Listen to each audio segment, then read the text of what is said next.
All right, we are going to go ahead and get started.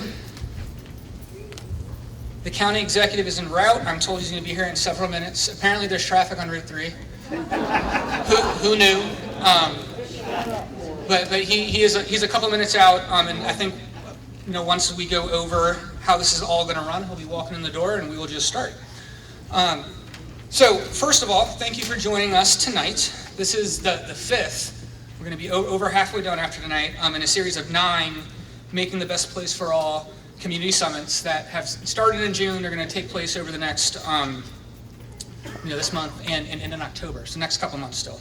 My name is James Kitchen. I direct the Office of Community Engagement and Constituent Services for County Executive Pittman. Up here at the table, who's going to help us take notes and keep track of anything we need to follow up on is Sergio Polanco. He is our Multicultural Affairs Outreach Officer for the county. So thank you for being here with us. And then I do want to announce a handful of county staff that we have present with us tonight. We have Mark Wiedemeyer, who's the Director of the Office of Inspections and Permits. We have Steve Kai Ziegler, who's the Planning and Zoning Officer. We have Chris Phipps, is the Director of the Department of Public Works. Dr. Kay Bodgester Brown is here. Dr. Kay? Where's Dr. Kay? Did she step out? All right, she stepped out. Dr. Kay is here. She will be back. She's the Chief of Staff. She is the woman that actually makes the county run. And we're lucky to have her with us tonight. And then Matt Power is here also. The other person that helps make the county run is our Chief Administrative Officer. And he's hiding over there, but wave your hand. All right. So the way this is going to work this evening is we are mainly going to be discussing the issues of education, the environment, and then public safety. So we'll do about 20 minutes on each one of those. Each one of those segments will be introduced by a community member that we have asked to do that. And then after it gets introduced, we'll have brief remarks by the county executive on each of those topics. And then people who have, when you signed in, indicated that you wanted to speak, will get to ask questions on those topics. So you'll have a minute to ask your question or make a comment. It doesn't have to be a question. It can just be a public comment. You can just tell us what we're doing wrong, tell us something you want to see better. You can ask a question, but you'll have a minute to a minute and a half to ask that question or to make your comment. After we do that, I will ask you to keep your comments on the topic of that segment we're on. After we get through all segments, we will have a time where you can ask questions or make comments on just anything. But if you can keep your comments when we're doing education on education, when we're doing the environment on the environment, that would be very helpful. Not everyone who's signed up to speak might get a chance, just there's a lot of people here and we want to get through everyone. But the county executive will hang out afterwards and we'll meet with people as well, and we will be sure to follow up if you have questions that we were not able to get to this evening. So lastly, I do want to say on the program that you have in front of you that was on your chair, there is a QR code. And if you can, after we're done, scan that QR code or go to the website, it's listed as well, and just give us, it's a quick feedback survey on how this event went, on what you liked about it, what you didn't, what we can improve in order to do better. We still have 4 of these left, and so we do look at those, and we have made several adjustments from the first few that have come in on that survey for tonight and the other ones. So if you can make sure to do that, we would greatly appreciate it. And while we're waiting for the county executive to, there he is. All right, but while he sits down and gets his stuff ready, we're going to bring up your councilman for this district, Frusky, to say a few words.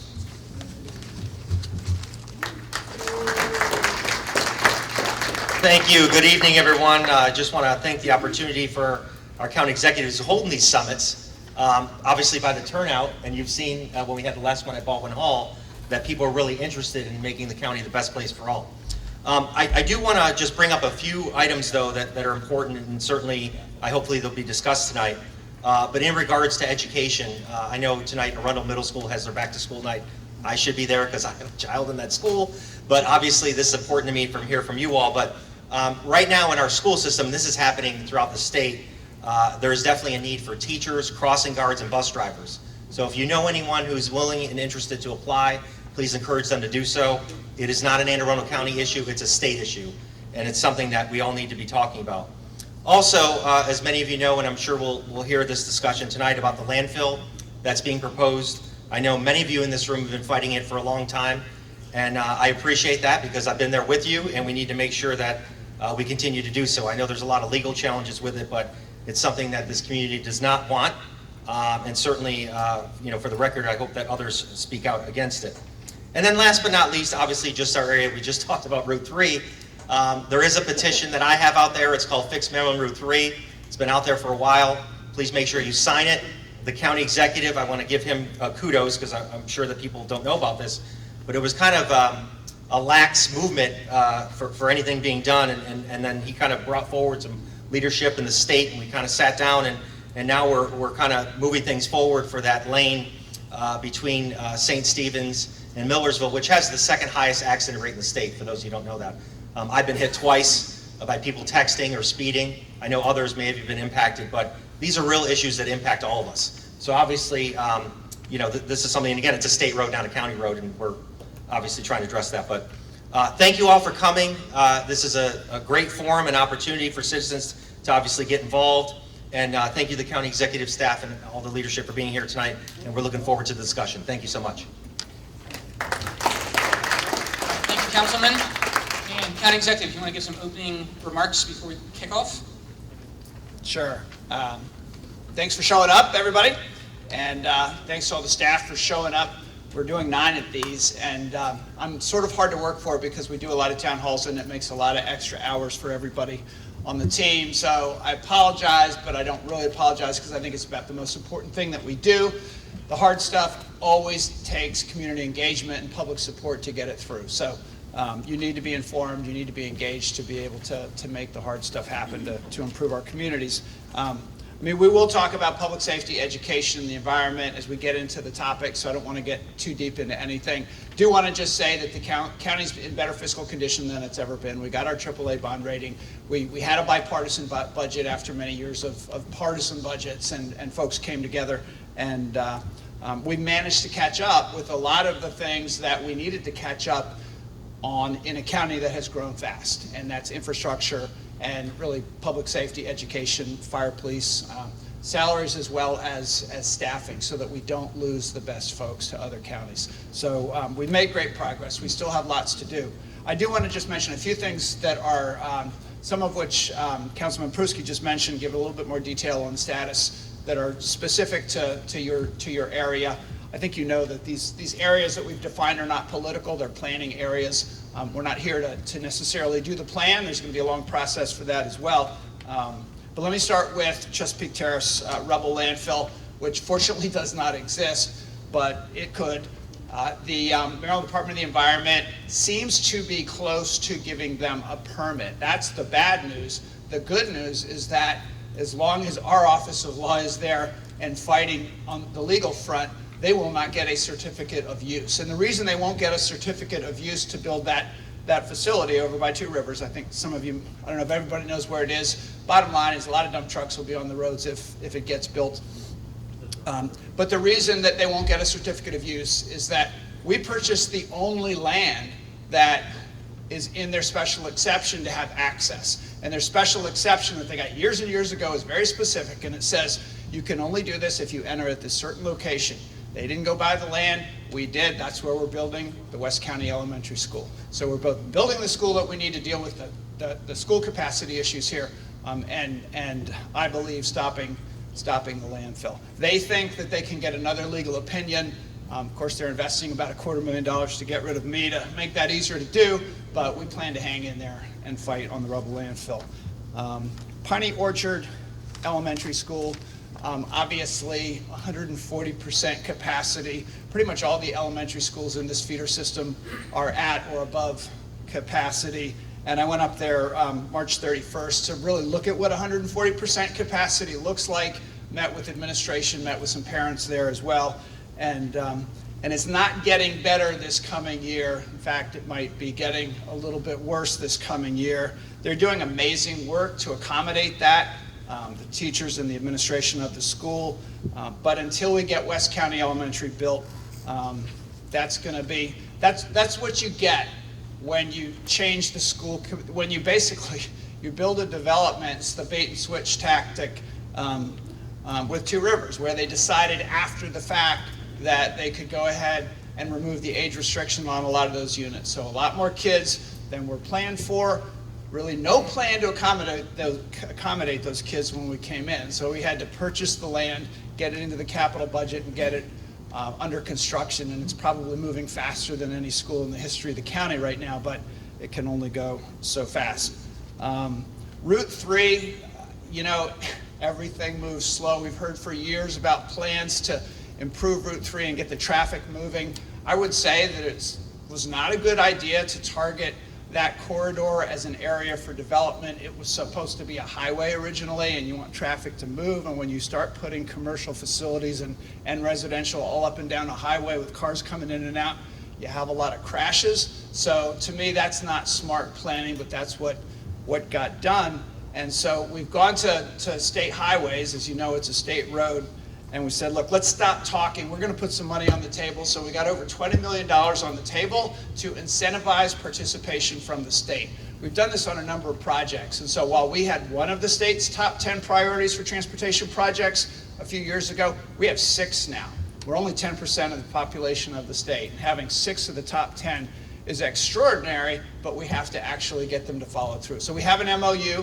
There is planning in the process. There will be a meeting projected next spring where they will have the initial design for the additional lane and some of the improvements at the failing intersections there. And I look forward to getting shovels in the ground on that, moving that traffic that we've already created. And then those of you who live in Odenton, raise your hand if you live in Odenton. Okay, good. We got some Odenton folks here. The Mark Station parking that was supposed to be done years ago that did not get done, we fast-tracked that by using the TIF money, the Tax Increment Finance District money that was targeted for that area, had built up enough that we could finance that ourselves rather than depending on the state or private developers to do that. So the design is underway, and shovels will be in the ground there, Matt, sometime in months that you can count on one hand, maybe? Just 2. 2 months. 2 No, months. no, 2 Ground- hands. 23. 23. So, but we've gotten great cooperation from the state on constructing that. And we believe what that'll do is it'll spur some of the good stuff that we were hoping would happen at Odenton Town Center, make it a town center, sidewalks that go somewhere. We're adding additional money to the pot by creating the park next to the library there. And that's going to have, if you haven't seen the designs, a dog park, an amphitheater, a playground, sports courts, trails, pavilions, and overlooks, as well as parking and stormwater management there. It's a $10 million project, and we're looking forward to getting that going soon to turn Odenton into what Odenton was always supposed to be. It's already a great place to live, but hopefully it will be better. And then finally, I just want to mention, there are a couple more. I'll move.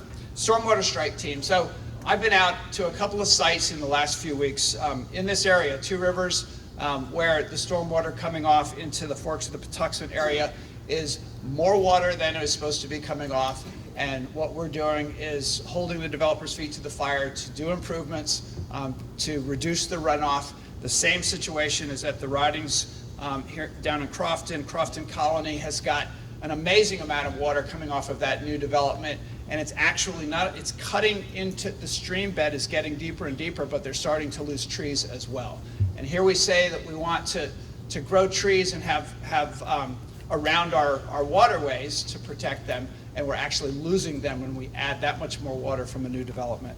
So again, planning not done well, and our stormwater strike team, and it may be tested by our Office of Law at some point, is whether we can actually force the developers to come back and improve the stormwater management off of their sites.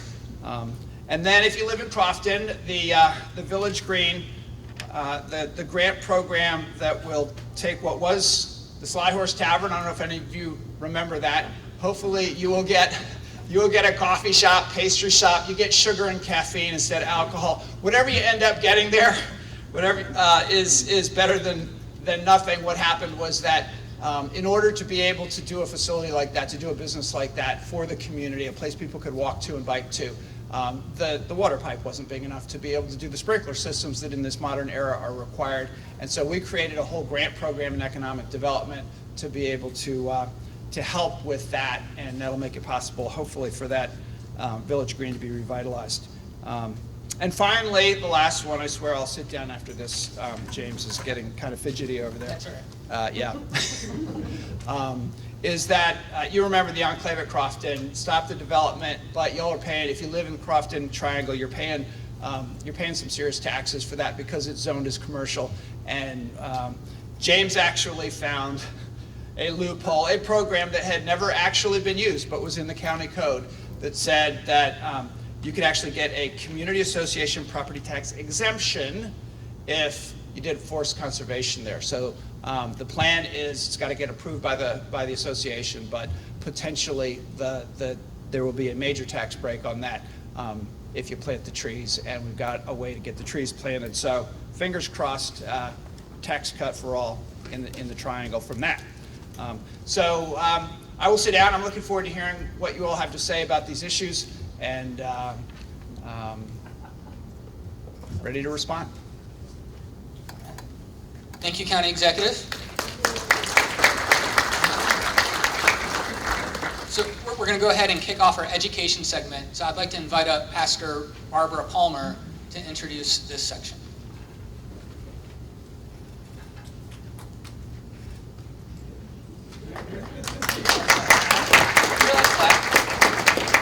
Good evening, everyone. I'm going to be like every other pastor. I won't be before you long.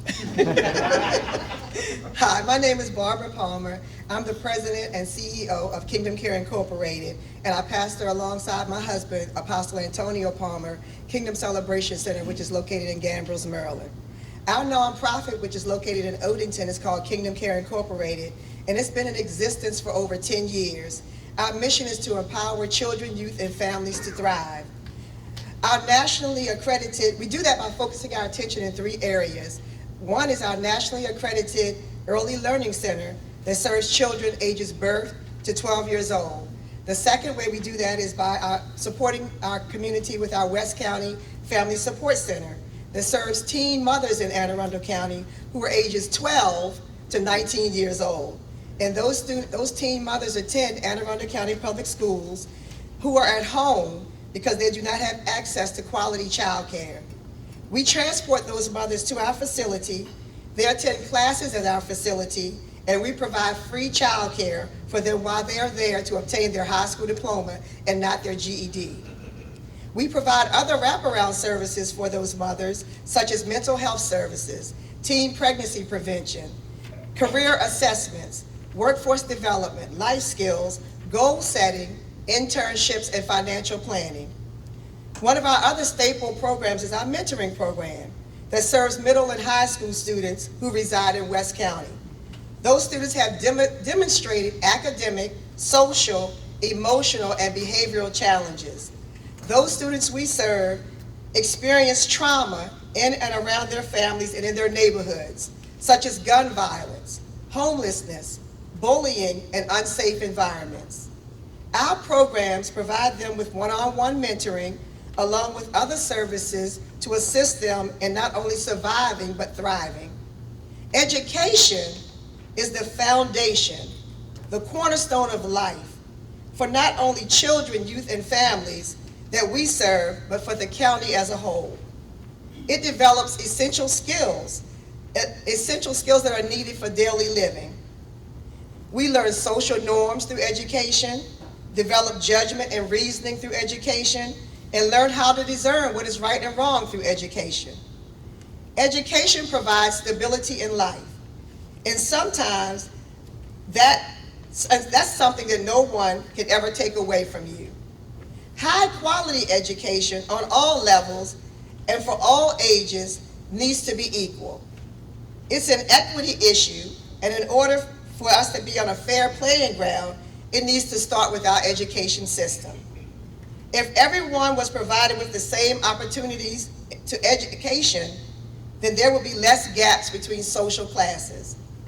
Everyone should be able to have an equal chance, not just those that are already well established, but those who live in poverty as well. And lastly, education builds the confidence that you need. Self-confidence is a major part of being successful in life. Whether it's an early learning center for our children birth to 5 years old, whether it's elementary, middle, or high school, or even our local colleges or trade school. It's important that we provide equal opportunities for all children, youth, and families in Anne Arundel County to succeed. Mr. Pittman, I know that the county does not control the policy level decisions of Anne Arundel County Public Schools or the community college, but that you play an important role in partnering with them and providing the necessary funding. I appreciate that over the years, you have done the following things for our county. Established 2 major collaborations between county government and school systems and community leaders, the Mental Health Task Force and the Opportunity Gap Commission. You've engaged youth in county government through the new Youth Advisory Council and the Youth Corps and internships. And you've created Summer Future Success internships programs with Anne Arundel County Workforce Development, where Kingdom Care employed 10 of those students. There's still a lot of work to be done to make education in Anne Arundel County the best that it can be.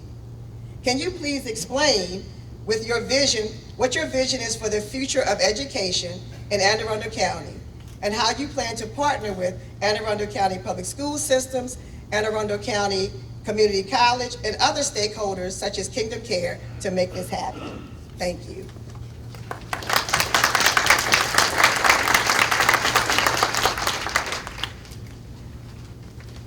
Well, first, I just want to thank Kingdom Care for the work they do. This team over here, if you haven't met them, you should. It's pretty inspiring what they've done. And it is true that my job's to write the check to the school system and not to micromanage and tell them how to educate kids, because that's not what I'm trained to do. My sister teaches at Annapolis High School, and she tells me how that should be, but I still don't feel qualified to make those decisions. But I do worry. I worry about the mental health of our kids. COVID did not help with that. Devices that everybody's attached to do not help with that. And the stories that I hear in the classrooms are concerning. And I also worry about the morale of the staff and the ability of the school system to hire and retain staff. And that's true all across the economy. That's true all across government for sure. There's a labor shortage, but I do have some optimism. And I guess you would say that the vision I have isn't that far from the vision of what the Kerwin Commission, that's now the Blueprint for Education for the state of Maryland, came up with, because they did the research and they went around the world to try to figure out what are the characteristics of the best schools in the world and how can we get there in Maryland. And there was a time where some thought it was too expensive, and then the state had this big budget surplus, and now we know that it can be done, and it can be done within our budget. So I'm very enthusiastic. I'm excited about a new superintendent coming in, Dr. Bedell. I'm going to be having lunch with him tomorrow and having our first real sit-down meeting. But everything I've heard and seen from him has been that he's going to be a breath of fresh air. He's going to be new energy, and I'm looking forward to working with him and the council working with him, but also working with a new governor and a new team that's going to be very enthusiastic, I think, about implementing this blueprint. Teacher pay is part of it, starting salaries of $60,000. We say that we respect our teachers and love them, but we have to compensate them. We have to give them the time in the day to be able to do the planning. There have to be enough of them so that their class sizes are shrinking, not growing. And right now, we're short on teachers, and that is of great concern. We have delivered in the budgets, and we will continue to deliver in the budgets, but vacancies are vacancies, and I don't have all the answers of how to do that. I'm particularly concerned also about the school bus driver shortage and the shortage of crossing guards, and for the safety of our kids and getting them to school. We've delivered everything the school board has asked for. We've done addition to that. We've provided hiring and retention bonuses, but ultimately it's a market issue that every district is dealing with, and I think we have to be creative about how to get there and it's unacceptable when we can't pick up those kids. But the county is we have our opportunity gap, and we're doing programs with the new program with the libraries for kindergarten readiness, working with nonprofits like Kingdom Care on kindergarten readiness, and doing the things that we can do from the outside of the school system. The mental health task force is joint task force between our mental health agency and the schools system's mental health folks, and it's making real progress. It's being looked at all around the state as a model. There was a time when our counselors couldn't get into the schools even in a crisis, and those days are gone. We're all working together. So lots of work to do, but I'm optimistic that we're on the right track. All right. Thank you, sir. So I'm now going to call up people who indicated they wanted to ask a question on education, like when they signed in. And then after that, if anyone wants to ask a question or make a comment on education, we'll allow you to do that as well. So remember, I'm going to call your name. Priscilla Monroe is actually first. So if you want to come up to a microphone, we have 2 microphones, one here and one here. Did I get that wrong? You did. Okay. Thank you for acknowledging me, James. I didn't sign up for it. Okay, perfect. Thank you. All right. So she was actually my whole pre-signed up list for education. So does anybody have a question they want to ask or a comment they want to make on education? And if not, we can move straight to environment. Yes, come on up to this microphone if you don't mind. If you don't mind telling us your name and where you live, and you've got a minute. Good evening. My name is Tisha Akimpelu. I live in Odenton, Maryland. I was just wondering, is one of the incentive programs to hire teachers perhaps to maybe pay for their license or what have you, so that, and maybe tell them that they need to like work for the county school for X number of years as an exchange, perhaps? Because there may be great candidates out there, but they don't have the compensation to be able to pay for the license. Teachers' assistants who maybe not be able to pay for the license or certification that's necessary.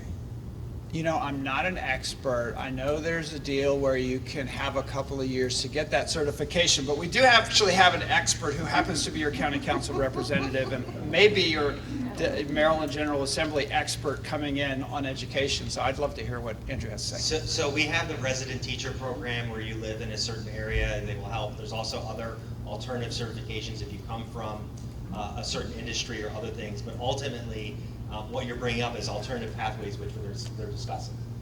And part of that is, now you're absolutely right, is that somebody wants to go in the profession, but they can't necessarily afford it. Part of that is the cost of college education and other things. I know the Blueprint Commission has been meeting frequently, even though people think that the plan is done. The ideas that you're bringing up, I know Senator Paul Pinsky from the Senate and some of the other folks from the House, Majority Leader Lucky, are looking at that. So again, there's not something specific, but I think the idea that you bring up with the county executive of, you know, there used to be, and I don't even know if it's still around, like the Teacher Next Door program, right? Like, not necessarily pay, but if you were to get a low interest home, to buy a home in your community, or, you know, forgive a certain amount of loans. Obviously there's an announcement, you know, forthcoming from current president about that, but what you're bringing up is alternative ways to try and get people to join the profession, and it's something we really need to look at, so thank you for bringing it up. Anyone else? A question or a comment on education? All right, we are going to move along then. So I would like to now invite up to the podium Lisa Cornwell to introduce our environmental section.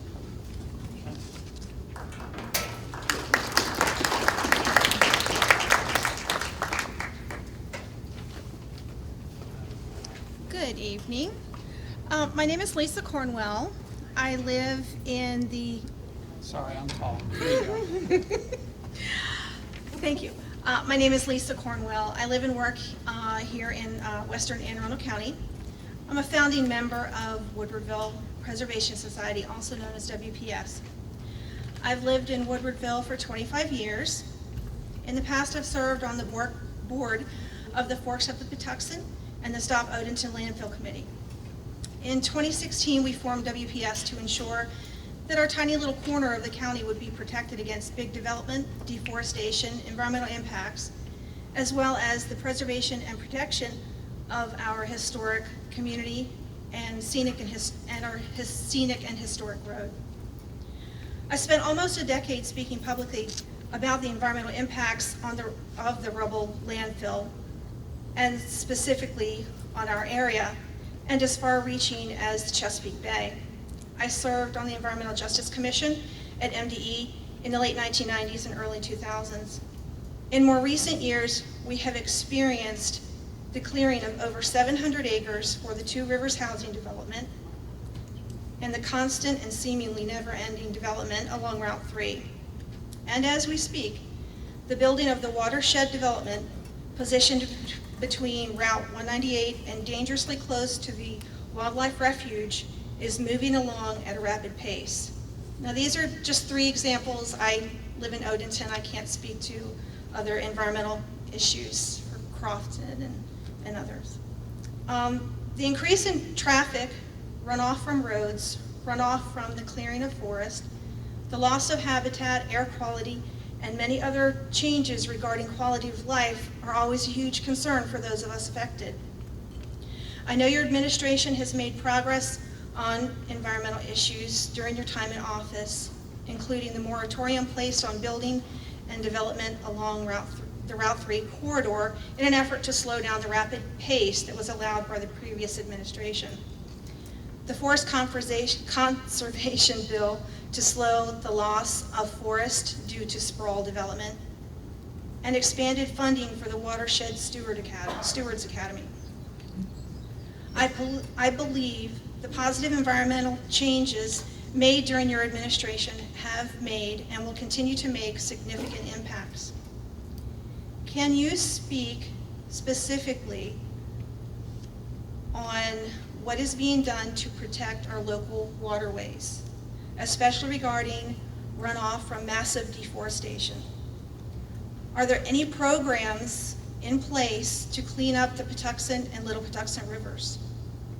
Are any new forests being planted in our area? If so, where? If not, why? In your opinion, moving forward, what additional protections should be in place to better protect our environment? Thank you.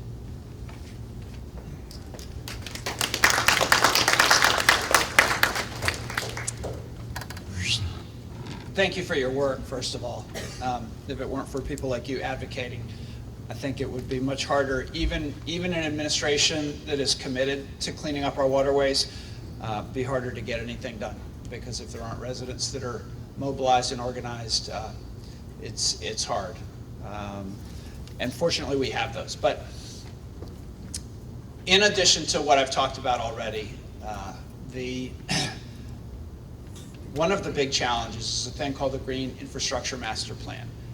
We passed the plan. It was not unanimous, but we passed the plan, and it has an ambitious goal of protecting 30% of the landmass of the county in perpetuity by 2030.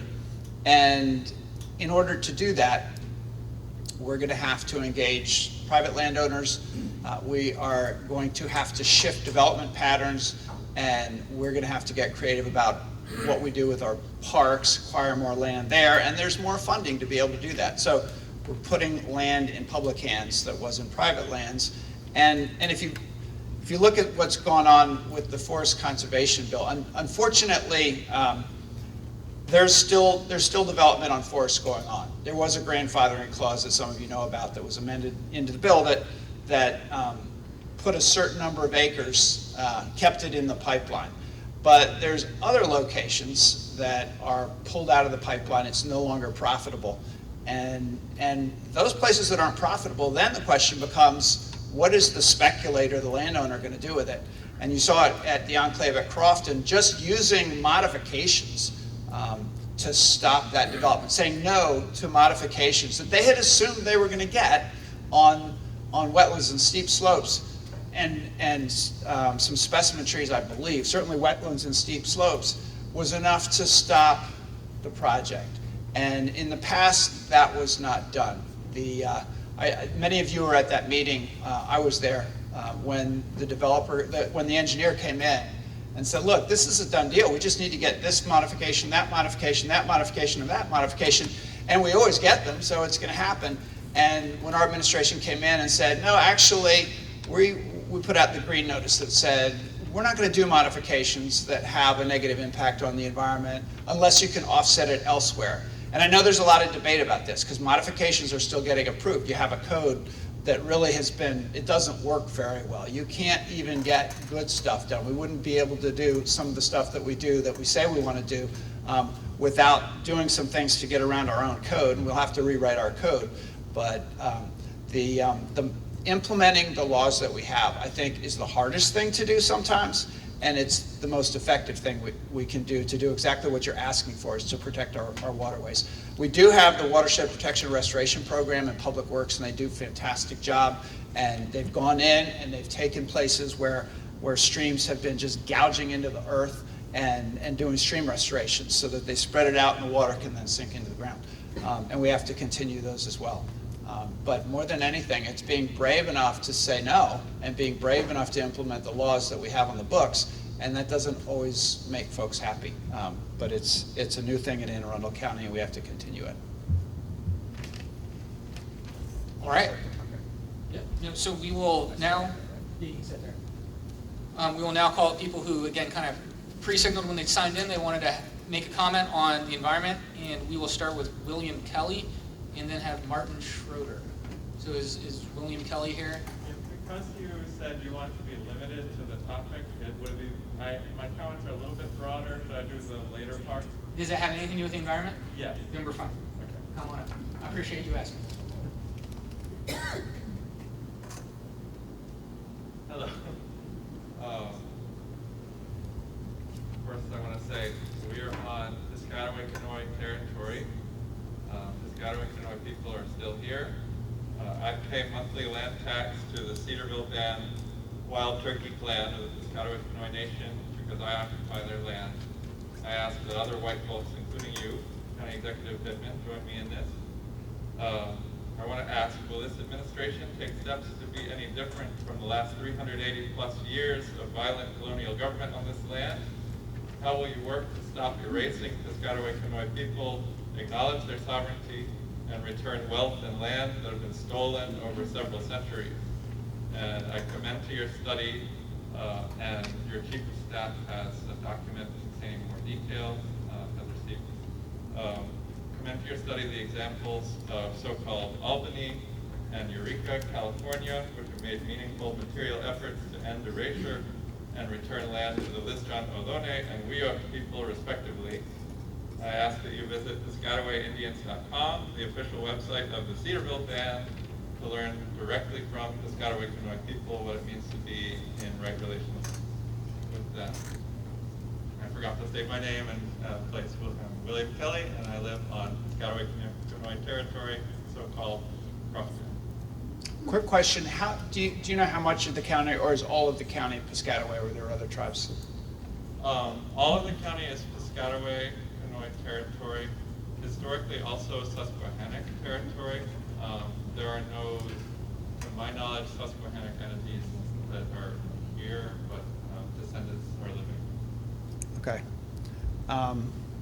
So what I can say is that we, I think, need to do a much better job of learning the history and honoring it and recognizing what the colonists did when they came in. Our Cultural Resources Division at Plan and Zoning has done some great work on it. I don't know if you've talked to them. You should, if you haven't. They've got some, I think they've got some exhibits, some displays, they've artifacts, and really dug into this and tried to get more information. As far as returning land, I mean, you know how difficult that is in the way our country has been set up. And so I don't see that happening in Anne Arundel County anytime soon. But I do see a great need for education and acknowledgement on a more spiritual level than that. All right. Thank you. Next up, we have Martin Schroeder.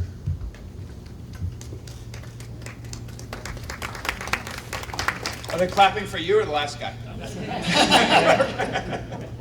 Martin Schroeder, I'm in Arundel. First of all, thank you very much for all your work on the environment, and in particular the reforestation. I think that's terrific. However, there's a problem with that. The forests that may exist elsewhere in the state, you're not addressing the issues of the forest problems in the city. If you look at Odenton, for example, my estimation is maybe 50 acres of urban forest were going away. A lot of it's gone already, including the library project, which everybody celebrates, but that's an urban forest. And all the talk about dog parks and everything are going to replace that forest. So I would like some attention given to the urban center. If we're going to develop a community space, look for things we can redevelop that are not doing well, bring those up rather than tear down the forest. My other comment is about the parking structure, which I've objected for years. I do not see that as a way forward.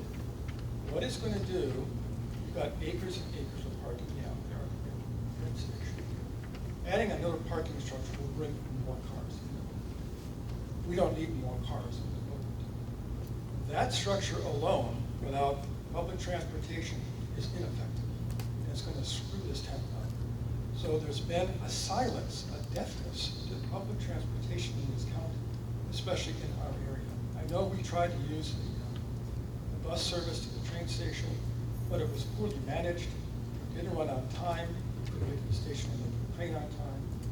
So I'd like some emphasis on public transportation. Okay, let me start at the back with the public transportation and work my way up. There were a number of things there.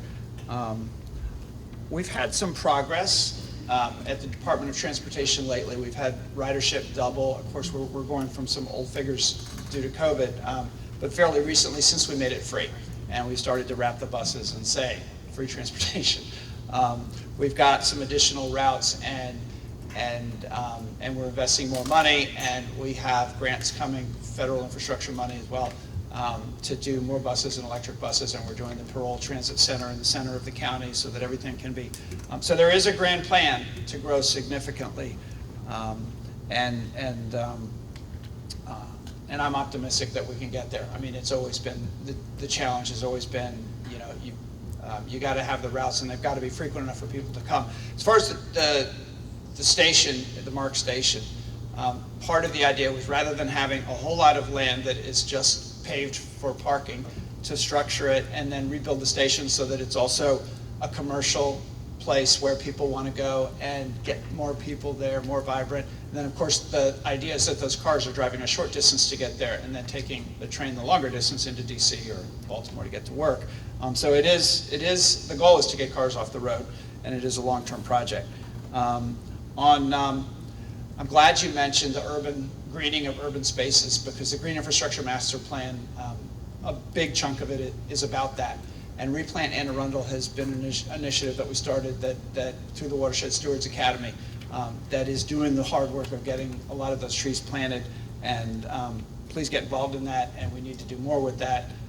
We also have a vegetative management plan that we've just created through Rec and Parks to improve the quality of the green space that we have around the county. And then you mentioned redevelopment as that's where we should be doing development, and we couldn't agree more. I couldn't agree more. We've done Plan 2040 that says that's how we want the development to happen, and leave our open spaces and our green spaces green. And now what we're trying to do next, I believe, is we need to make it easier to do that. Not necessarily financial incentives, maybe sometimes make it easier to get through the permitting process quicker, so that it's harder to do bad development and it's easier to do good development. We all want to do redevelopment. Yeah, I'd say also another factor we need to consider is that when new buildings are put in town center, they don't take advantage of proffers. Of proffers, so maybe solar panels. Yeah. Everybody comes in with large buildings with large roof areas, and we ask them, what are you doing on solar? We're not considering it. Why aren't we considering it? We got to consider that we are in a crisis environmentally. And if you tear down trees and you say you're going to plant trees, it takes too long for those trees to grow large enough to capture enough carbon. So you just released all the carbon from the forest you cut down. So Yep. It's a big concern. Yep, absolutely agree. And we've got work to do on our code to modernize it, and these three folks in the front are sitting there nodding their heads, and we have work to do on our county buildings. We're pretty far behind. We did a executive order that requires all county electricity to be either renewable, either purchased or produced on site, and the on-site part is where we're starting to make the progress. The purchasing is easy, but we want to get there by 2030, 100%. And Central Services has to now report every year on the progress towards that. And we're starting to finally get them on buildings and on parking lots and on capped landfills, and we've got a lot of work to do just on the county side. All right, next up we have Michaela Bergen. No? Yes, yes, come on up.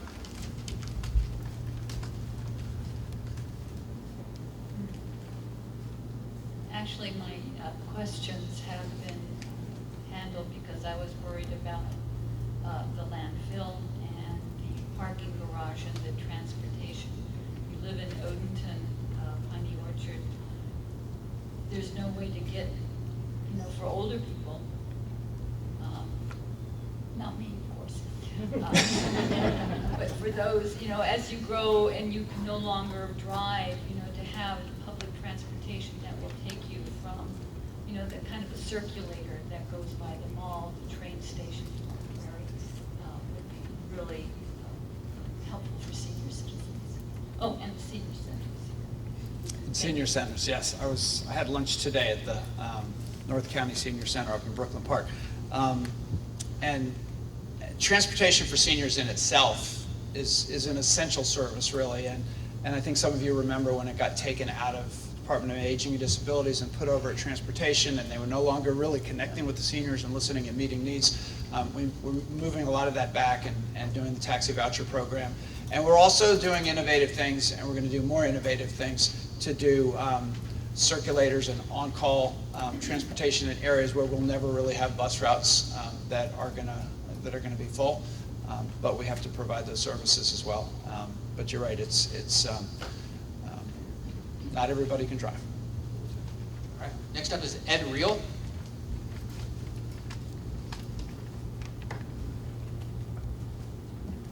Yes, I'm Ed Reel from Two Rivers, and Mr. Pittman, you visited with us about 3 months ago to talk about the landfill. I'm here tonight just to hear more about that, and you've already said a bunch of things. One thing you said that kind of got my interest was talking about revising the county codes, and that's certainly a huge project, but maybe one suggestion is to look at a sunset clause in the codes, so projects can't go on for 30 years and can't die. And I think Harford County had something similar to that helped them stop a landfill that they had dealt with for several years. So, thank you very much. Thank you. Do you want to answer that? We do have Steve Kai-Ziegler here. Anything about why it is that this special exception has dragged on for 30 years and whether there's anything legislative we could do? We don't know if there's anything really of significant value, but with landfills in general in Maryland that come through a special exception or permitting process, they typically go in front of a hearing examiner or a board of appeals. There is a lengthy time period allocated to the approvals. The developer is often able to get extensions to that and extensions to that. What we're dealing with this special exception is this development has it exceeded or has the special exception expired? That's a legal question that the county's working on pretty hard. But as of now, they're saying it has not expired, right, we believe? And that is what the developer is saying. Okay. That it is not expired and they have the right to continue. It appears we have a different position on that. Just in terms of updating codes, that's always hugely important. The county hasn't comprehensively overhauled the subdivision and zoning codes since 2005. It's time. You've heard the county executive talk about when he came into office how things used to work from 2018 back. I think the county was an extremely developer-friendly county. I've worked all over the state, and I think the goal for the first term is to bring everything back to neutral. What that means is we have codes that do work if we apply them, and over the last 4 years, that's what we've been doing. The idea is that moving forward, it's going to be time to overhaul those codes and bring us into a new century. We have time for a couple more questions on the environment or comments. Is there anyone who didn't sign up or that maybe missed that hasn't spoken right in the back? Sorry. Okay. Well, I apologize if I missed that, but come on up. Yeah. Probably for a different but I think this has to do with it all. Okay. So my question is about the landfill. I'm sorry, can I get you? Hi, I'm sorry, Tracy Yep. Matthews. First. I live in Odenton. Thank you for taking my questions. First, the candidate that you referred to that was making $250,000, I think, has come out several times and said that she's against it, and I don't know why you're bringing politics into an official county event. I didn't mention any candidates, I just mentioned You that they said were. a candidate. They were investing. You said a rid of candidate it. that received Okay. $250,000. Right. Okay, so if we can stop the landfill with the school building, then how is that possible? Can we do that or can we not? Because I was kind of confused on that. But if you want, I can just finish all my questions and then you can catch up. Have any environmental studies been done on the impact of the wildlife and the green space for the bridge from Two Rivers to Bowie? And if so, is that going to be released before the bridge is going to happen, or is that already happening? And how is that being paid for? Is Peach County going to help pay that $5 million, or is that all of our budget? And I'm sorry if I'm a little shaky because I always get nervous speaking, so I apologize. Okay. And with Two Rivers now being the way that it is, with one coming in, one road coming in and coming out, and we're going to build a school back there, I think, maybe that $5 million right now could be redirected towards expanding that road, and I don't know if that's like a builder thing or not. So those were my questions. Thank you. Okay. Let me start with the road, with Conway Road. You're right, that it's one road in and one road out. It's sort of like we created a peninsula through poor planning. And so often we have to come back after the fact on these things. And so there's a corridor study that Public Works is doing of that to look at exactly what it would take to provide some additional space to keep traffic moving and make it safer so that even when there is an accident, it's not blocking the whole road. So I think we're talking about some widening, but we have to wait to see what the study comes back with. The bridge over the Patuxent, funding source, I know there's federal money. Do you have anything more on that, Chris Phipps, and also the other part of the question on that was what kind of environmental impact study was done before that was done, is that right? Right, so Ms. Matthews, you're talking about the Governor's Bridge over Patuxent. And that is a border bridge, is what we call it, so we share it with Prince George's County. Chris, Yes. Chris, she's talking about the bridge on B&A Trail that connects. No, oh. That just started Yeah, construction. you're talking about the trail? The bike trail, pedestrian? the bike trail bridge. Oh, Yes, bike sir. trail, Yeah. that's under construction, and it's already well on its way. It's already, all the funding's been appropriated. A lot of it's coming from the federal government, but that's I'll say water under the bridge. You can't take that funding and put it anywhere else. Yeah. Yeah, okay. Does that answer the question on that? I'd like to hear what you're saying about the bridge, though, because I live in Crofton, and I am curious about having other ways of working together with Anne Arundel County. Yeah, I mean, I can tell you that we were very clear that we wanted to move forward on that and that we're willing to put our half in. They, in Prince George's County side, had less of an interest, less of a public safety issue there for them.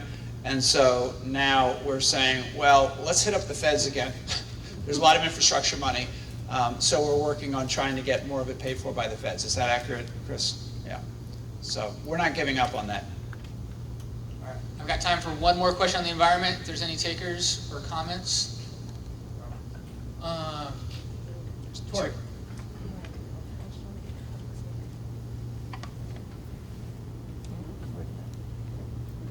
I'm Torrey Jacobson, Vice President of Greater Crofton Council.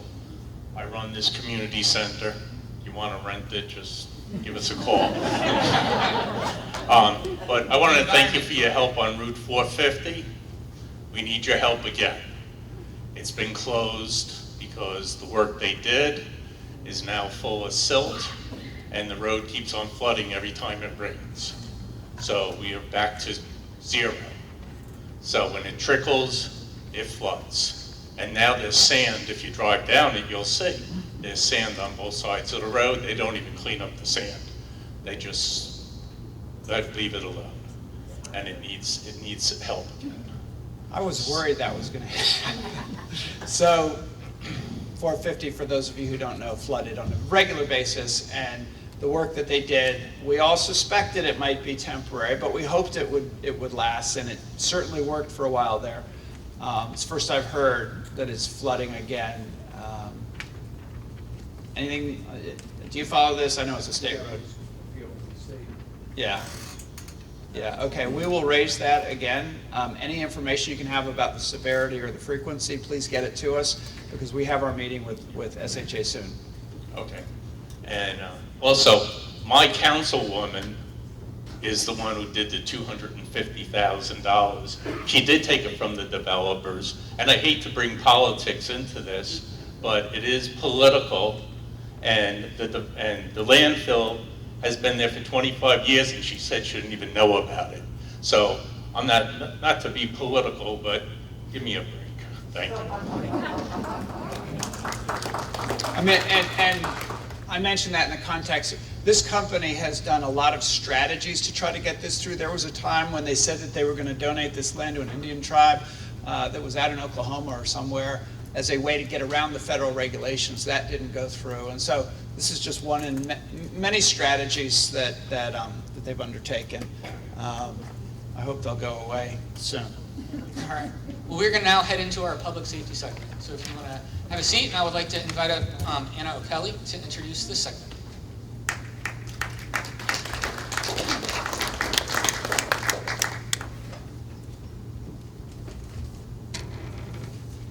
Good evening. I'm Anna O'Kelly, and I'm the new president of the Crofton Civic Association.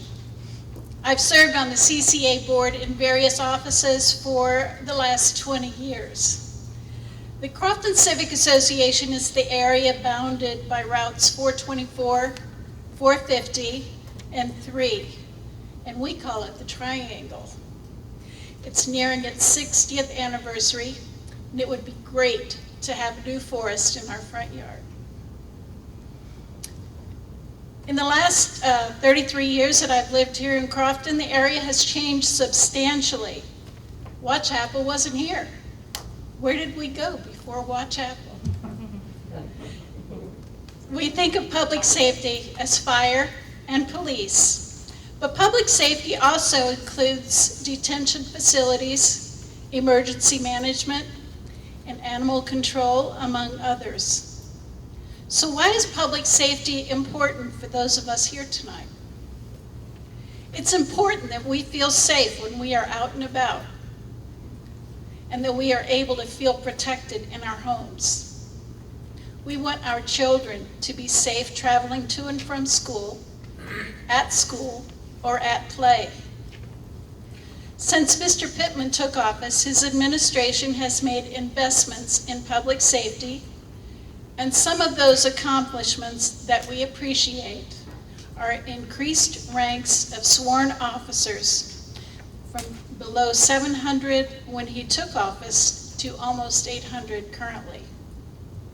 The addition of 50 new firefighters. Investments in body-worn cameras and new communications technology. And increased pay for police, firefighters, and detention to match regional average. Mr. Pittman, while we acknowledge that you have made key investments in public safety, my neighbors and I would like to hear your thoughts on what still needs to be done. What is your vision for the direction the county needs to take to make our communities safer?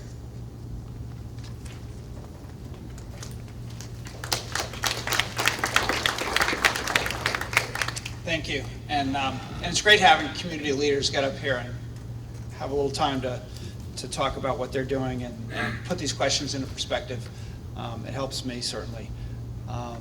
So, yeah, really the goal is to reduce crime and make us safer. And reduce crime on the police side. But reducing crime is not just what the police department does. We have a fantastic police department. I often say they're one of the best in the country. Certainly, I think they're probably the best in the state. And they've been really progressive about community policing, the 21st century policing study that was done and the recommendations that were done that all police departments around the country are trying to catch up on. Most of those they got done fairly quickly, and they got certified as a police department through some really rigorous standards long before. They were the first ones in the state of Maryland. But the work is hard. It's hard in this environment. Respect for police officers sometimes is not there, and it makes it harder to do their jobs. They have no choice. They don't write the laws. Their job is to make sure that when the laws are broken, that people are apprehended, and that's a very, very difficult, and it's a dangerous job.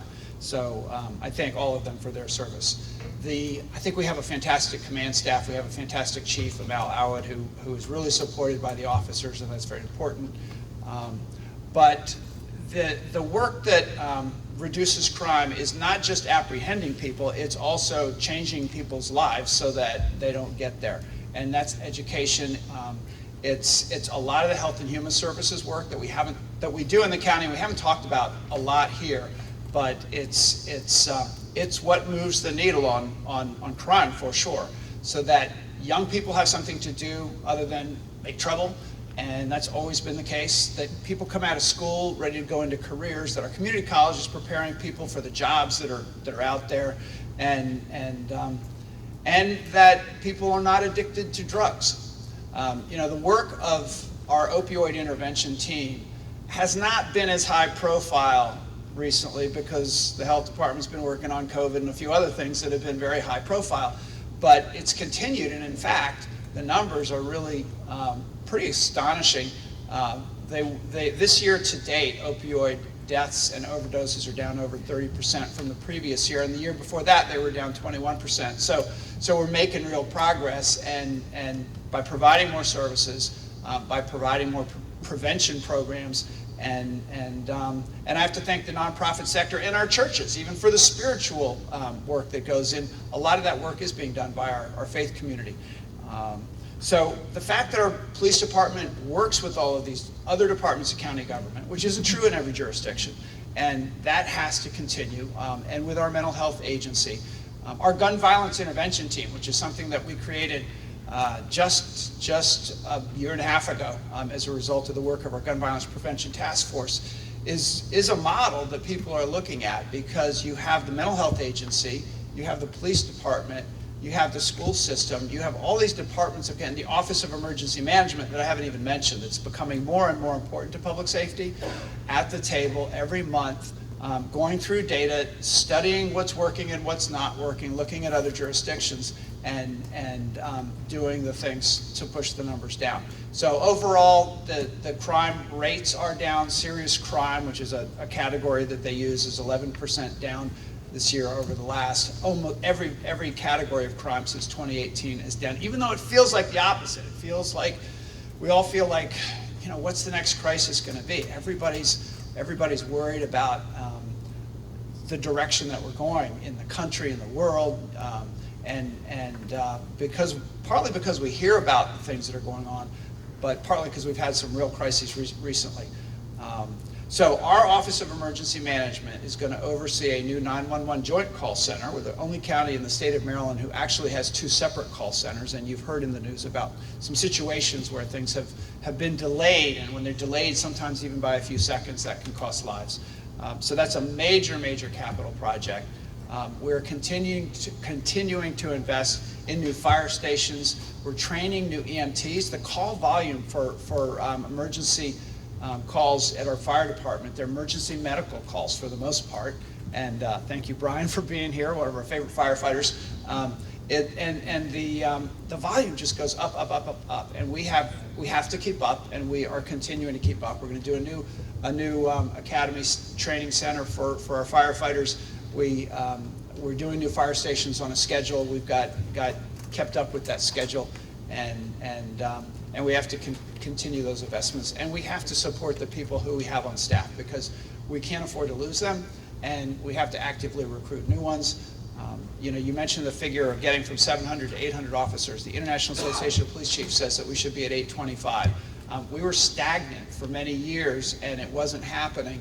And we got a big boost in these first few years. And now it's tougher to recruit and we're having to be more, more aggressive about our recruitment.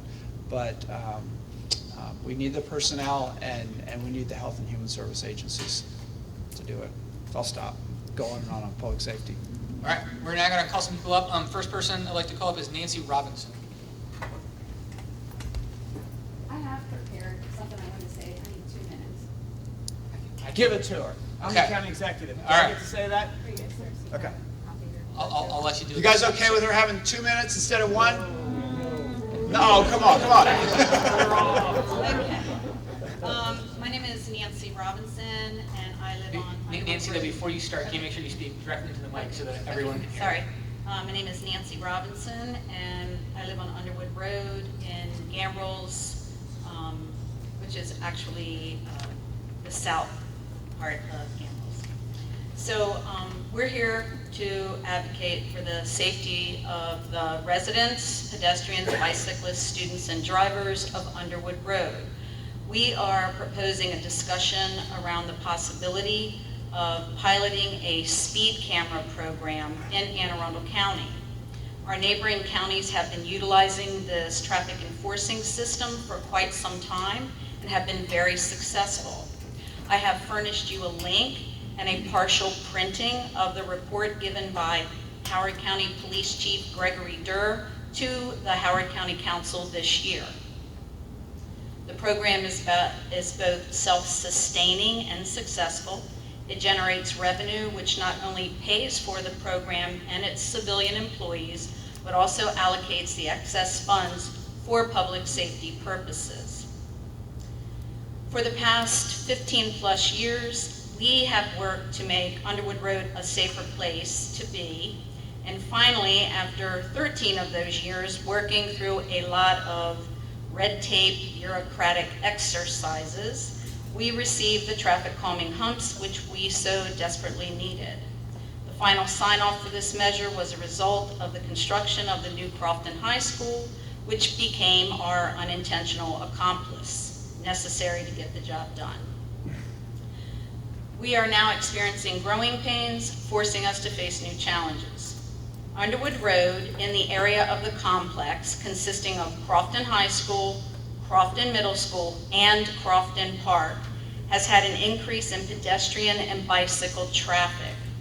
Even days when the complex is not at capacity, which it often appears to be, Underwood Road has a stream of students, families trying to access the facilities or return home from them.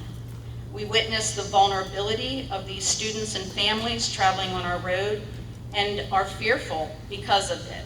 We often call out to them, encouraging them to please step off the road and travel through our yard for safety. We would welcome conversation revolving around the construction of hiker-biker paths to connect the surrounding communities to the complex. There's something puzzling my husband and I. We wonder why in a progressive middle to upper class community with a new library, fairly new library, and a state-of-the-art educational and athletic complex, why is the hiking trail in Crofton Park in such a neglected state?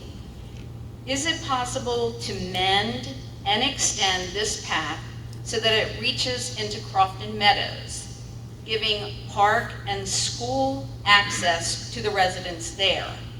It would then also allow residents of the Ridings and Crofton Colony to access the park via sidewalks and trails. Nancy, I am going to need you to Okay, all right, summarize. okay, sorry.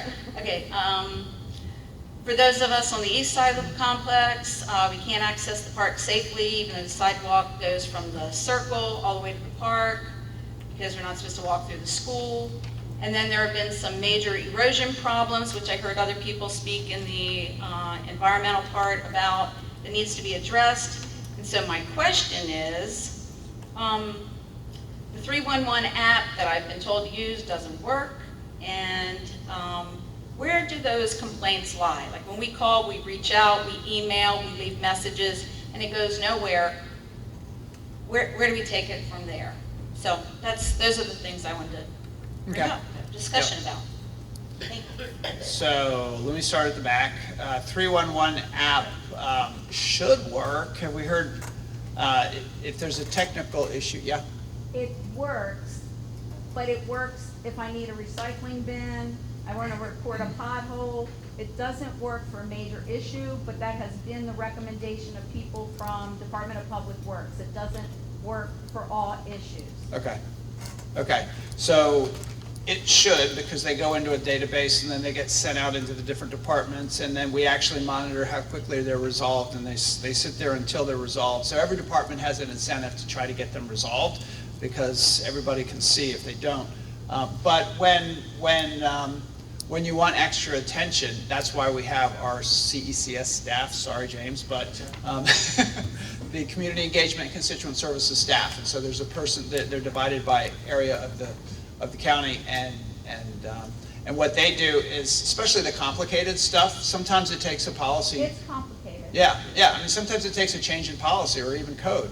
And so they bring it to our weekly meeting, and we talk about it and figure out how to proceed from there. But it gets heard by me, it gets heard by, by my staff, and that's the way to go, is to contact them. And if you don't get their newsletter, you should. It's full of information. How do they do that? You just go to aacounty.org/what? CECS? I don't know if it is /CECS. You talk to me after this, and I'll write your name down and I'll put you on it.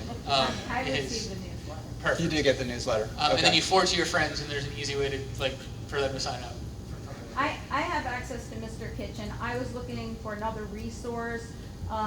Department of Public Works has encouraged me to put my complaint in 311, but then it just says resolved when it's not, and that's happened multiple times. Okay. And it's specifically a Public Works issue, or? Because if it's not Public Works. There's this. Yeah, there's multiple, this often going there on, and that's my question, is when the department heads refer to it, like your environmental department refers to Department of Public Works, and then Department of Public Works refers, so there's this. Where's it go? Yeah, and that's why we created a new position of Deputy Chief Administrative Officer for Land Use, which is Lori Rhodes, and she gets plenty of calls as well. But usually if you get it into CECS, they can get it to the right person. So I apologize if something got dropped, but. That's all right, that happens, but I wanted to address yeah. it. Thank you. Yeah. The speed cameras and the accidents and speeding in general, I'm glad you got through the process on the calming devices. I mean, they do have a system at Public Works, and I know it's bureaucratic, but it's kind of designed to be that way, so that what they do, they're sure that it complies with all of the laws and all of the best practices, and is supported by the community. Speed cameras, we went to the General Assembly this year. As you know, to put speed cameras anywhere other than outside of school, you've got to get authorization from the state. It's a sort of a strange system. And we went there for speed cameras in a couple locations recently. We got one a few years ago, and we've got another down in Sands Road that we tried. And we found that the committee had decided that they didn't want to continue doing these one-off speed cameras around the state. And the recommendation was you go all or nothing. You go in and you ask for your county to have authorization now to be able to have your own speed camera program. And that's exactly what we intend to do. I've talked to some of our delegates and senators, and I can assure you that if we get that authorization, which I think we can, then we will have a process. Sorry, Public Works will have to manage it, but we will have a process to make sure that the community knows and supports where we're putting those speed cameras. But it's another tool, and we've signed on to this Vision Zero state program to reduce or eliminate traffic deaths, and this is part of it. There's studies that show that this works. Speed cameras do slow folks down. And as far as the paths and the maintenance of the paths, we'll talk about that. I mean, I think is it a county park there, or are you talking about where it's Crofton owned? Crofton Park, I mean, it's not in the triangle, it's not in the special. It's owned by the Board of Education, and they have an MOU with the county, and that's changed some since they built the high school, because the whole high school facility used to be Crofton Park. So it's owned by the Board of Ed, but we have. I should let James answer this question, actually. Any question related to Crofton? No. Not true, but you should mention the school bus cameras as part of that. Oh, yeah. Right, we did. I don't know if you saw it in the news. We did sign the contract so that don't pass the school bus when it's stopped with the kids. When that little thing, that gate opens into the stop sign, it's got a camera on it, and it'll take a picture of your license plate. We're not trying to scare people or anything, but we're trying to save the lives of our kids. All right. And then the only other person I have pre-signed up to make a comment on public safety is Brian, if you want to take the time to do that.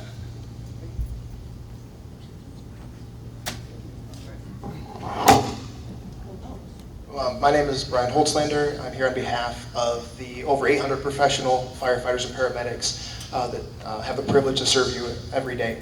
And I'm here to say thank you and to ask for your help and to say thank you and to ask for your help, and I'll tell you why. First of all, thank you to County Executive Pittman, who has made incredible investments in our service and allowed us to serve you during the pandemic. We had the personal protective equipment and the staffing enhancements that were necessary to be aggressive, to get into the homes, to keep our firefighters safe, and to be there day after day after day and meet the crisis head on. And that's something we're very proud about. And I also want to say thank you to everyone here. You know, it was a difficult time and we all got through it together. And I know you all made incredible sacrifices in the effort to keep one another safe and to allow us to do our jobs and to not break. And that was certainly a possibility some days when you know, when they were peaking and everything like that. So just some history. Historically, this area has been underserved, and we're making. Can you have 2 minutes, James? We're getting close to it. Okay. You got it. 2 minutes already? Okay. No, you got it. Typically underserved, and we are proud to say that we have the personnel, we have the fire chief with the plan, and we are ready to make progress and bring the staffing levels up to the 21st century in Odenton, where currently at night there's just one firefighter, 24 hours, 365 days a year driving the fire truck, and you lose your advanced life support ambulance, which goes to Watt Chapel at 9 o'clock and has to respond back to the area. So in closing, we are committed to serving you. We want to be there. We're ready to be there. We need your help. Contact your representatives, contact your county executive, contact the Odenton Volunteers Association and say you want advanced life support 24 hours a day, 365, firefighters in the adequate staffing, and you want it now. Thank you. In the house. All right. Now, is there anyone else that would like to make a comment or ask a question about public safety? Yes, ma'am, and then sir. Yes, ma'am, first? Yes, yes. That tall, but, good evening, my name is Stephanie Arndt, I live in Odenton, and I wanted to speak specifically to initiatives about crime and enforcement. There's been, if anyone gets on Nextdoor, you'll see that there are issues with specifically vehicle break-ins and garage break-ins. You spoke broadly about quality of life, drug use programs, and making just quality of life changes here in the county. But that's still not really curbing it. I've been a victim of break-ins myself. My neighbors directly next door to me have been a victim twice. Police have been able to find what's been stolen, but due to policy, haven't really been able to do a lot about it. So I'd really like to know more what policy initiatives we're looking at, what's going to be filtered down directly to each district, and really what the officers are going to be empowered to do to really curb crime. So they were, okay, they were able to find the stolen goods but not retrieve them? Is that what you said? So they were retrieved. It's a pretty long, convoluted story. It's going to go well over the 2 minutes. So but they weren't. Short story is that we had a break-in. Officers had reported that they had seen the stolen vehicle, but because of the no chase policy, they weren't able to do anything about it. It was a motorcycle. So they were able to see it and watch it drive away and wave at it. And that's really all that happened with it. And now my neighbors are out a second vehicle after having been victimized, I think, last year or the year before. Okay. I will just mention that this wouldn't necessarily apply to every motorcycle, although I think you could report it. They do have a new reporting system at the police department for these dirt bikes that go out and they're not licensed and they're causing a lot of, I mean, they're dangerous. And you can take pictures and report those. You could probably Google Anne Arundel County Police dirt bike program and you'd find it. But that's new. Okay. But I know that's not necessarily covering this situation. I think Mr. Donaldson?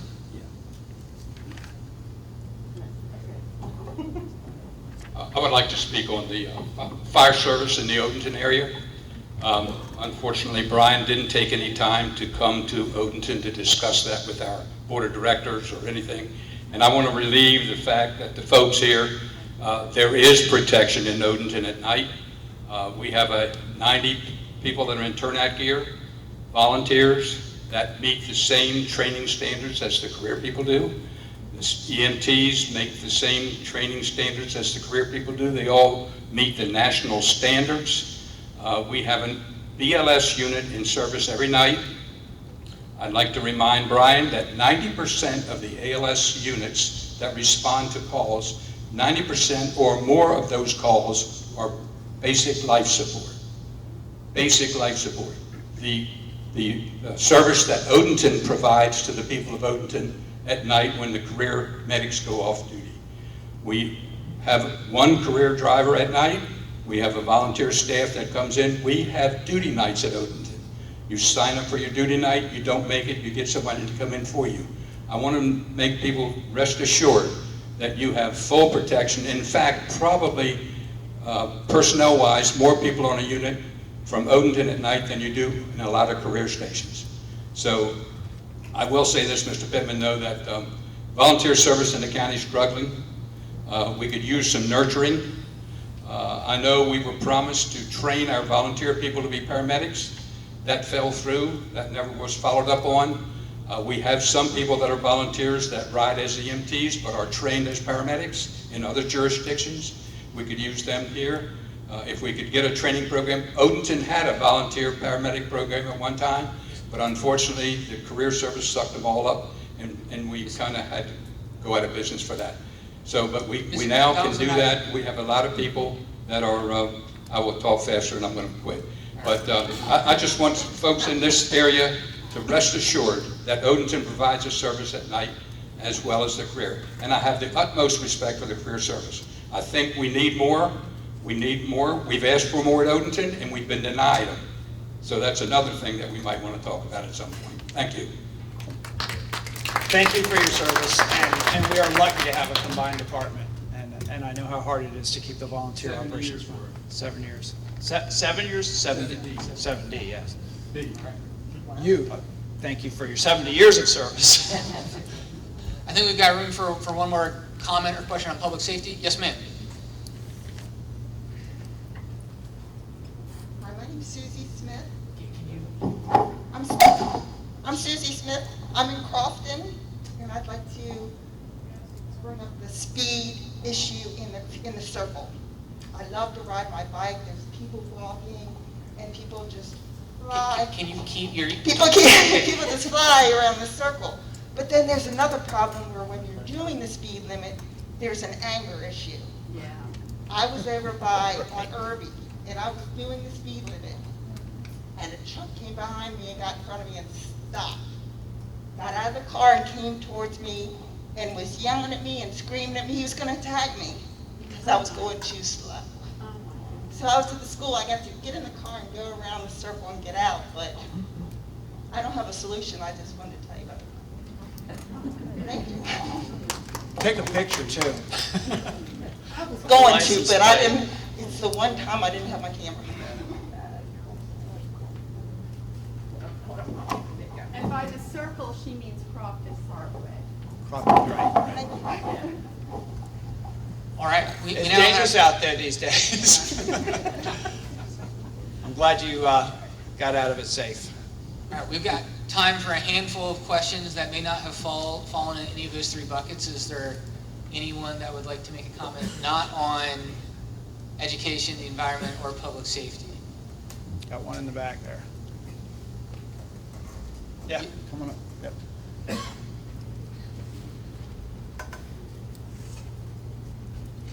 Hi, I'm Don Weller. I live in Old Millersville, so I'm kind of crashing your other region meeting here, but I thought this would be a good forum to talk about Route 3. It seems that when we do that recently, we talk mainly about the traffic, and I'm really glad you have a plan to take county money and actually do something to improve the flow of traffic on the road. But I think we need to acknowledge that the traffic is just a symptom. The underlying root of all evil here is the sprawl development that our county government has failed to control for decades. We've had some hopeful signs recently about better land use planning. I think the Forest Conservation Act is great. I think there's a lot of good stuff in Plan 2040, but when I drive up and down Route 3, particularly depart from here up to where I live, Millersville Road, I don't see that translating into improvements. When I drive that stretch of road, I see lot after lot that's under construction for even more development. So it's pushing up into the area that was previously undeveloped. There's at least 4 or 5 of these under construction. And the sides of the roads are littered with signs from a prominent commercial real estate company that has even more land for sale or lease. So I'm here to ask you, can you do anything more to stop this? I mean, we're going to fix the road, but at the same time, we're allowing more sprawl development to go in. Can you do anything at all to stop this in your next administration? Well, that was the question I asked when I came in. And when then they told me, which I guess I already knew, it's zoned commercial, and if they comply with the county code and the zoning that they by right can build, you have to give them the permits to build. And then I asked, can we do a moratorium on Route 3 because of the traffic, that we have a public safety issue.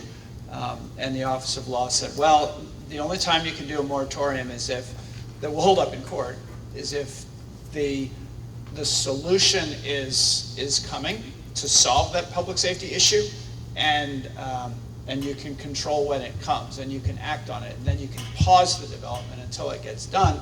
And I thought we were close to that when we said, well, we're going to do, you know, the lane's opening on Route 3, and we're going to move the traffic, and we have a plan for that, but we don't control it, and it can take a really long time. And so, you know, the conclusion is that it wouldn't hold up in court to do a moratorium. And so, you know, we're stuck with the zoning that we have. The question then becomes, well, what about down zoning? And that I thought was going to be the solution when I came in. And I hired this guy as our planning officer who had done some down zoning, and he said, whoa, whoa, whoa, whoa. That goes, you know, that goes to court as well, and it becomes a real challenge. I think, you know, this area is going to be doing its region plan. You're in the 3rd cycle, and there will be a stakeholder advisory committee, and you will have those conversations, I'm sure. And maybe when we rewrite the code and we do some new things, we can figure out some creative ways to address that and basically slow down or stop development that we no longer think fits with our plan.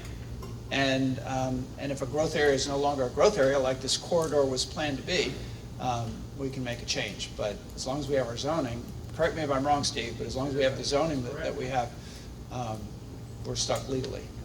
Well, I hear everything you're saying there. It's really discouraging to see it still going on. To all intents and purposes, it's virtually uncontrolled. I was encouraged to hear you say earlier that you'd be possibly looking at changes in the code. So I would encourage you to do anything you could there to try to get this situation under control, because it's really not.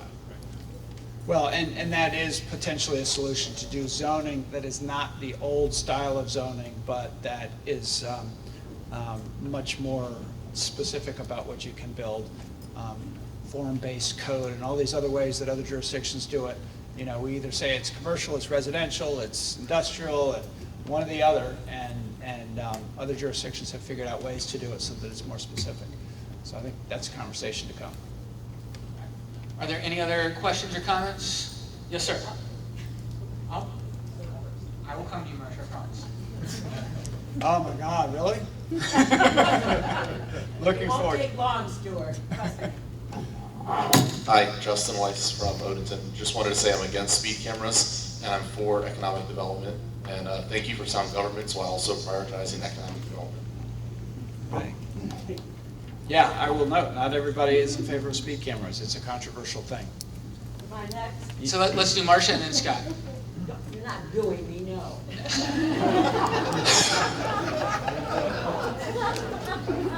I apologize for it. Good evening, Stuart. Thanks for this. It's been very well done. Marcia, can I get you to use that microphone? No one has ever told me to use a microphone, ever. Thank you. Those are some high heels. All right, I'll blow it up, but that's okay. First of all, Stuart, you don't need a lot of things other than in terms of the code being changed. Just follow the code as it's written right now, Mr. Ziegler, please. Kai Ziegler, excuse me. You don't have to give them what you said you had to give these developers. You certainly don't have to give them. Let me see, there were 289 applications before Mr. Ziegler's department were for environmental modifications, and 122, or 42%, were granted. So there's one solving of your problem. There were, there were 289 modification applications. And if anyone here understands variances or modifications and how they're being used, you're a genius, because it's taken me and I still can't figure it out. But there were 289 modification applications and 251, which is, and I'm no arithmetic specialist, 81% were approved. Excuse me, Stuart, doing quick arithmetic. 38 were denied. Wow. So there's one of the big problems. I think everyone in this room is upset about a lot of this development. And I suggest strongly, and I'm a big supporter of yours, but not of a lot that's going on in planning and zoning, and I'm not at least shy to say that. When you look at those percentages on modifications and variances, Derek, look, and I'm talking about, and I've got a piece of property where this has been a victim of those decisions, steep slopes, wetlands, streams, specimen trees being removed, forest conservation, and floodplain disturbances. So let's get back to the basics and look at the code, not worry about having the law department spend a lot of time strengthening the code. If we would follow the code as written, many in this room would be much happier with how things are going on. Okay?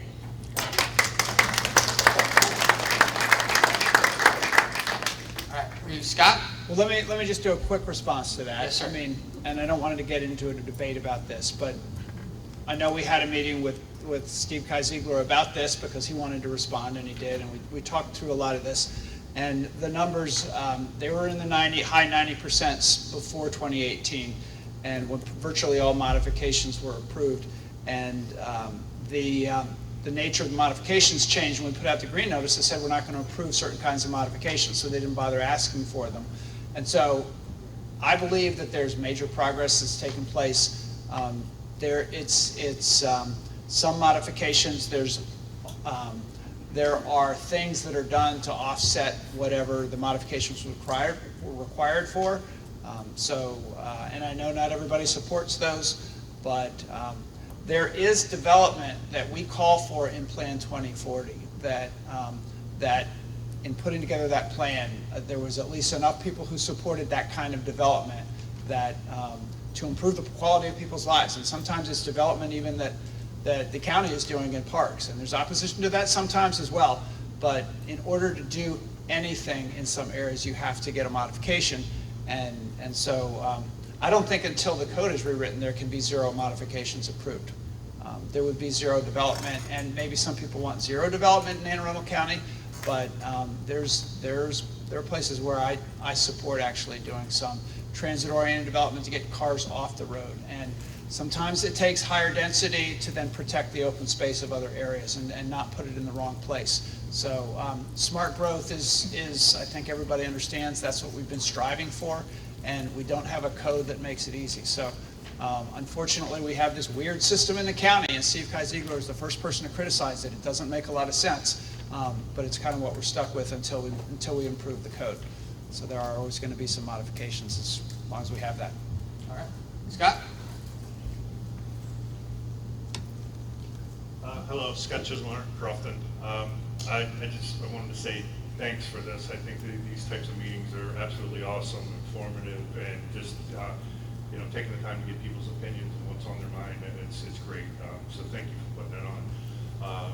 I was here to listen and not speak until the Crofton Parkway piece came up, and I just wanted to bring up an issue that I know we've had in the past, and that's the actual parking on Crofton Parkway. I know the CCA's hands are tied, their ability to put limitations on it, and we've had tons of meetings, and it gets reverted back to the county. I know a couple of years ago, James had a great idea that maybe that's something we could look at, putting a 72-hour limitation or something along those lines, because Parkway's nice, it's safe. We have people coming in from all over that are using our beautiful parkway as a parking lot, and we shouldn't have to go through that. And some of these have been there for ages. When the snow falls, they're still there. They're causing problems. Leaves falling. It's a well-known problem. We all know about it. The CCA doesn't have the power to do it, so maybe we can figure out a way to partner up down the line and keep our parkway beautiful. Thanks. Talk about that. I don't have a good answer on that, but I'll find out more. Real, do Lisa and then Judy, I do need to, we're running out of time, so keep it to a minute, and then we'll have closing comments so we can have some time to mingle. Okay. I have a public safety environmental concern personally that is near where I live. I know that you're familiar with where Patuxent Road is, with 25-mile-an-hour speed limit. We have the bridge that goes over the river. Every single weekend, there is a party, Friday, Saturday, and Sunday, with hundreds of people. There are children running across Patuxent Road. I have lived on Patuxent Road for 25 years. I can tell you that at least 60% of the traffic is not doing 25. It is on a corner. I myself, doing 30 mile an hour as I'm approaching Piney Orchard, have almost hit a child. Something bad is going to happen at the river and Patuxent Road. Every Monday, the Patuxent Road along the river there where everyone is parking is littered with trash. That's the trash they're bringing back up the hill away from the river. I can't imagine how much they're leaving down the hill. So you have pollution from people partying every weekend. You have a public safety hazard with pedestrians and children running across the road. I have tried to work with the police department. I'm getting nowhere.